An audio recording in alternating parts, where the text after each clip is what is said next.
Hi, என்னுடைய பெயர் ஹெட்க்ளோஹி. நான் கனடாவிலிருந்து வருகிறேன். மும்பையில் படித்துக் கொண்டிருக்கிறேன்.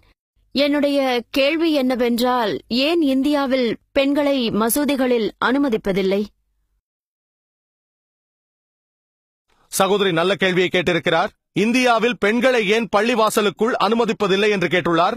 இதற்கு இந்தியாவைத்தான் குறை கூற வேண்டும், குரானையோ ஹதீதையோ அல்ல. நான் சொற்பொழிவில் கூறினேன், முஸ்லிம்கள் செய்யும் காரியங்களை வைத்து இஸ்லாத்தை தீர்மானிக்காதீர்கள், முஸ்லிம் சமூகத்தை வைத்து தீர்மானிக்காதீர்கள். குரானையும் சஹீஹான ஹதீதுகளையும் வைத்து இஸ்லாத்தை தீர்மானியுங்கள்.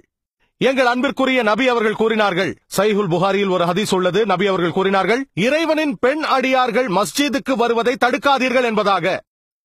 இன்னொரு ஹதீஸ் உள்ளது சஹீஹுல் புகாரியில். தொழுகை பாடத்தில் சில ஹதீசுகளுக்கு முன்பாக இறைத்தூதர் கூறுகிறார்கள், இறைவனின் பெண் விசுவாசிகள், அதாவது இஸ்லாமிய பெண்கள், இறைவனின் அடியார்கள், அவர்கள் இரவு வேளைகளில் கூட பள்ளிக்கு போவதை தடுக்காதீர்கள்.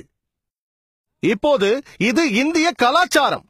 நாம் பெண்களை பள்ளிவாசலுக்கு அனுமதித்தால் அவளுக்கு சமமான ஆனால் தனியாக வசதிகள் செய்யப்பட்டுள்ளதா என கவனிக்க வேண்டும். தனியான போக்குவரத்து வழிகள், சுத்தம் செய்து கொள்ள தனியான வசதிகள், தொழுகைக்கு தனியான இடம். சர்ச்சிலோ கோவிலிலோ நடப்பதைப் போல ஆண்களும் பெண்களும் சந்திப்பதில் எங்களுக்கு நம்பிக்கை இல்லை.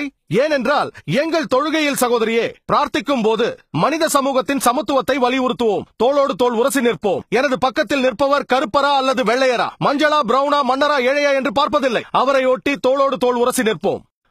ஆனால் எனக்கு அருகே ஒரு பெண் தோளோடு தோள் ஒட்டி நின்றால், மருத்துவ வல்லுநர்கள் கூறுகிறார்கள், பெண்களின் உடல் உஷ்ணம் 1 டிகிரி கூடுதலானது. நான் அவளின் தோளோடு தோள் உரசும் நிலையில் நின்றால் எல்லாம் வல்ல இறைவனை விட அவளின் மீது கவனம் செலுத்துவேன்.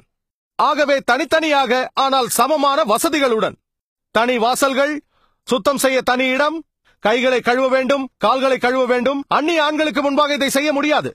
ஆகவே இந்தியாவில் பல பள்ளிவாசல்களில் இந்த வசதி இல்லை. ஆனால் அல்ஹம்துலில்லாஹ் இப்பொழுது தயாராகி கொண்டிருக்கின்றன.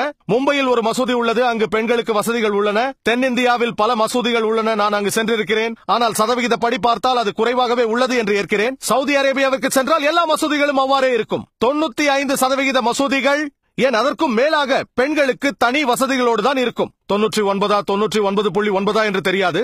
95% மசூதிகளுக்கு மேலாக பெண்களுக்கு தனி வசதிகளை கொண்டுள்ளன. நீங்கள் லண்டனுக்கு செல்லலாம், யுஎஸ்ஏவிற்கு செல்லலாம், அங்கு வசதிகள் உண்டு. ஆனால் இந்தியாவில் இந்திய முஸ்லிம்களோடு உள்ள பிரச்சனை இது. ஆகவே என் சொற்பொழிவில் நான் கூறுகிறேன், பள்ளி வாசலில் பெண்களுக்கு தனியான வசதிகள் இருக்க வேண்டும். புறம்பாக ஆனால் சமநிலையான வசதிகள் தேவை. அவர்களும் எல்லாம் வல்ல இறைவனை தொழ பள்ளிகளுக்கு வரலாம்.